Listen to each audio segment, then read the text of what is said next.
சொல்லிவிட்டு நான் கடந்து போகிறேன். ஒரு கட்சி என்றால், ஒரு அமைப்பு என்றால் அதில் இரண்டு விதமானவர்கள் பயணிப்பார். ஒன்று, தன்னை வைத்து தன் உழைப்பை வைத்து கட்சியை உயர்த்துவது. இரண்டாவது ரகம், கட்சியை வைத்து தன்னை வளர்த்துக் கொள்வது. இரண்டாவது சாதாரண காரியம் அல்ல. ஒற்றை சீமானாக தமிழகத்தில் சுற்றி சுற்றி மாபெரும் அரசியல் பிரளயத்தை ஏற்படுத்தி இன்று தமிழ் தேசிய அரசியல் பயணிப்பதற்கு ஆகச் சிறந்த வாகனத்தை அண்ணன் சீமான் தயாரித்து வைத்துள்ளார். புரட்சியாளர் அண்ணல் அம்பேத்கர் தன் இறுதி காலத்தில் சொன்ன வார்த்தை 1956 ஜனவரியிலே ஒரு பெரிய விபத்து ஒன்றை சந்திக்கிறார். அப்பொழுது ஐயா புரட்சியாளர் அண்ணல் அம்பேத்கர் சொல்கிறார், தன் உதவியாளர் அழைத்து ஒடுக்கப்பட்ட பிற்படுத்தப்பட்ட சமூகத்தின் மக்களுக்காக அவர்கள் பயணிப்பதற்காக ஆகச் சிறந்த தேரை நான் வடிவமைத்திருக்கிறேன்.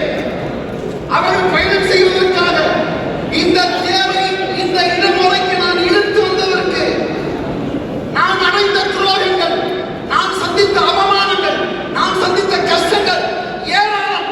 அத்தனையும் தன்னந்தனியாக நான் சந்தித்து ஆகச் சிறந்த தேரை, ஒரு வாகனத்தை இந்த மக்கள் பயணிப்பதற்காக நான் இழுத்து வந்திருக்கிறேன்.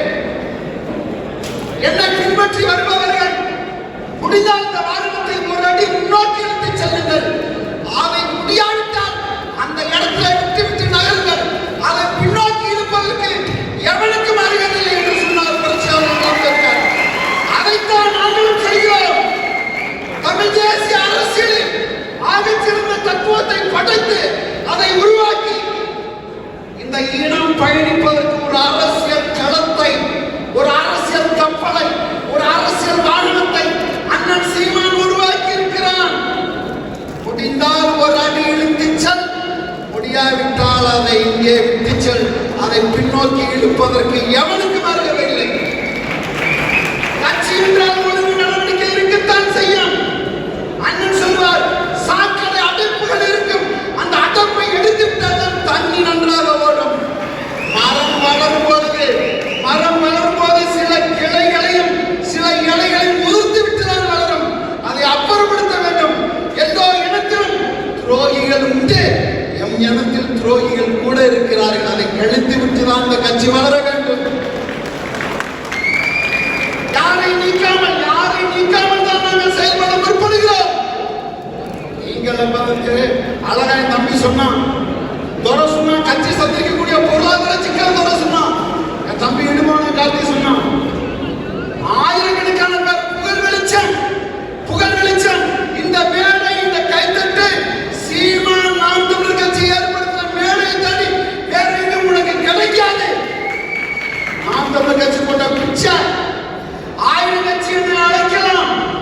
எல்லோருக்கும் இன்னைக்கு புகழ் வெளிச்சம், ஊடக வெளிச்சம், யூடியூப் வெளிச்சம் எல்லாம் கிடைத்து விட்டது. கிடைத்த பிறகு இங்க எல்லாம் நாம் என்ன செய்து கொண்டிருக்கிறோம்? இந்த கட்சிக்கு விசுவாசமாக பயணிப்பதில்லை.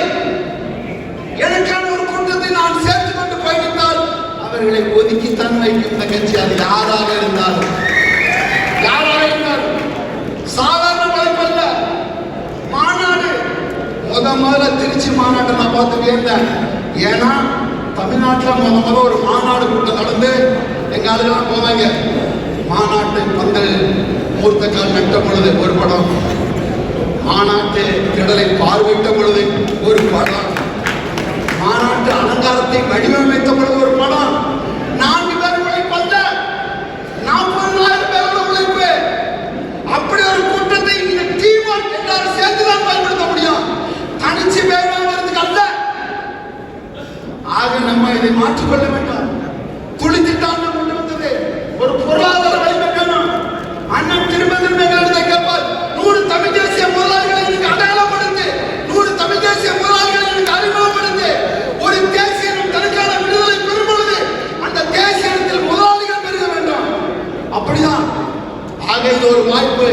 24 தேர்தலை நோக்கி நாம் பயணிக்கிறோம். நாம் வெற்றி பெறுவது அல்ல நமது நோக்கு.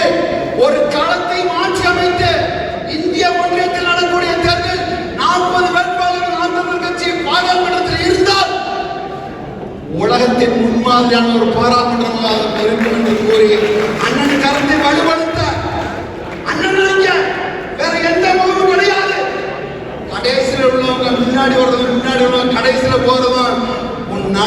இருக்கிறது, நடக்கல இருக்கிறது கூறி உறுப்பினர்களே, பாராளுமன்ற உறுப்பினர்களே, உள்ளாட்சி மன்ற பிரதிநிதிகளே, உங்கள் அனைவருக்கும் எனது அன்பு வணக்கம். ஒரு அரசியல் கட்சி மெல்ல மெல்ல வளர்ந்து இன்று மக்களுக்கு நம்பிக்கையூட்டி ஆட்சி அதிகாரத்தை பிடிக்கும் என்ற அளவிற்கு வளர்ந்திருக்கிறது என்றால், தமிழ்நாட்டு அரசியல் வரலாற்றில் முதலாக ஒரு அரசியல் கட்சி வந்தது என்றால் அது திராவிட முன்னேற்ற கழகம். அது வீழ்த்தும் போது காங்கிரஸ், கம்யூனிஸ்ட் என்ற இந்திய தேசிய கட்சிகளை எதிர்த்து ஒரு திராவிடம் என்கின்ற தத்துவத்தை முன்னிறுத்தி இந்திய தேசியத்தை வீழ்த்தி திராவிடம் என்கின்ற ஒரு கட்சி ஆட்சி அதிகாரத்தை பிடித்தது. அதற்கு கிட்டத்தட்ட 18 ஆண்டுகள் களமாடினார்கள். அதன் பிறகாக இந்தியமும் வேண்டாம், திராவிடமும் வேண்டாம், தமிழ் தேசியமே தமிழ்நாட்டை ஆள வேண்டும் என்ற தத்துவத்தை முன்வைத்து ஒரு அரசியல் கட்சி வளர்ந்து நிற்கிறது என்றால் அது நாம் தமிழர் கட்சி தான். நம்ம 13 ஆண்டுகளை கடந்து 14வது ஆண்டுல அடியெடுத்து வைக்கப் போகிறோம். இப்ப பொதுக்குழு நடந்து கொண்டிருக்கிறது. எல்லோரும் நாம் தமிழர் கட்சியிலே உள்ள சிக்கல்கள், நாம் தமிழர் கட்சியிலே உள்ள பிரச்சனைகள், மாநில பொறுப்பாளர்கள் குறித்த பிரச்சனைகள் என்று ஒவ்வொருவர்களாக அவர்களுடைய கருத்துக்களை பதிவு செய்தார்கள். கட்சியினுடைய வளர்ச்சி குறித்தும் கட்சியிலே இருக்க சிக்கல் குறித்தும் பதிவு செய்தார்கள். நான் உங்களை எல்லாம் வாழ்த்துறதுக்கு தான் வந்திருக்கிறேன். அரசியல் கட்சி என்றால் வளர்ந்து வருகிறது என்றால் இப்படியான சிக்கல்கள் இருந்து கொண்டுதான் இருக்கும். திமுக சிக்கல் இல்லையா, அதிமுக சிக்கல் இல்லையா, எல்லா கட்சியிலையும் சிக்கல் இருக்கும்.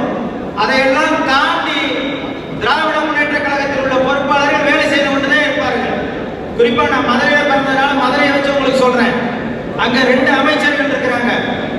அந்த 2 அமைச்சர்களுக்குள்ளேயுமே சரியான போக்கு இருக்கிறது என்றால் இல்ல. 2 பேரும் சண்டை போட்டுட்டு தான் இருப்பான். ஆனா 2 பேரும் வேலை செஞ்சுக்கிட்டே இருப்பான். 2 அணியா இருப்பான், வேலை செஞ்சுக்கிட்டே இருப்பான். கட்சிக்கு உதயசூரியன் தினத்துக்கு ஓட்டு கட்டிக்கிட்டு இருப்பான். ஆனா ஆட்சி அதிகாரத்தை கொண்டு வந்துகிட்டே இருப்பான். அவன் சண்டை இருந்துகிட்டே தான் இருக்கும். ஆனால் அரசியல் கட்சி வளர்கிறது என்றால் இப்படியான சிக்கல்கள் வந்து கொண்டுதான் இருக்கும். அதை அண்ணன் பார்த்துக் கொள்வார். நீங்க கட்சிக்கு வேலை செய்யறத மட்டும் பாருங்க. நாம் தமிழர் கட்சிக்கு உறுப்பினர்களை கொண்டு வந்து நாம் தமிழர் கட்சிக்கு வாக்குகளை கேட்பது, நாம் தமிழர் கட்சியை ஆட்சி அமர்த்துவதற்கான வேலைகளை மட்டும் செய்யுங்கள். உங்கள் அனைவருக்கும் என்னுடைய அன்பான வாழ்த்துக்கள்.